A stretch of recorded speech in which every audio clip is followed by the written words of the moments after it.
ఒప్పునే ఫినెహాసు ఉడికింది వద్దంటే వీళ్ళకి ఏది కావాలి? పచ్చిదే కావాలి. తిండి గాతులు పడేవారు ఇలా. పెళ్ళిళ్ళు ఫంక్షన్లో కథకార్యాలు జరుగుతూ ఉంటాయి. ఆడ వంట అతను వంట చేస్తూ ఉంటాడు, చుట్టూ హెల్ప్ చేసే వాళ్ళు ఒక 5-6 ఉంటారు. ఈ 5-6 కూడా మొక్కు ఉడికిందో లేదో వంటోడికి తెలిసే లేదు, ఉడికిందో లేదో.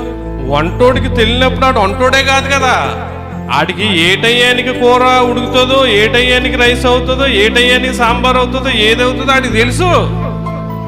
మొక్కు ఉడికింది లేదు చూడరా అని ఎవరు నువ్వు చూడు, నాకు తెలుస్తలేదు ఎందుకు ఉడికింది అది. కానీ ఎవడు తినాలే? ఎవరు నువ్వు కూడా తినరా అన్న సందర్భాలు జరుగుతూ ఉంటే సిగ్గు లేకుండా వెళ్ళిపోతూ ఉన్నారు క్రైస్తవులు. తిండికి ఆతురుతో పడే కుక్కలలో దేవుడు ఇవ్వలేదు నీకు స్థితిని. చక్కటి గృహాన్ని ఇచ్చాడు, చక్కటి భార్యని ఇచ్చాడు, చక్కని భర్తని ఇచ్చాడు, చక్కని బిడ్డలు ఇచ్చాడు, నీకు సంపాదన వస్తుంది కదా.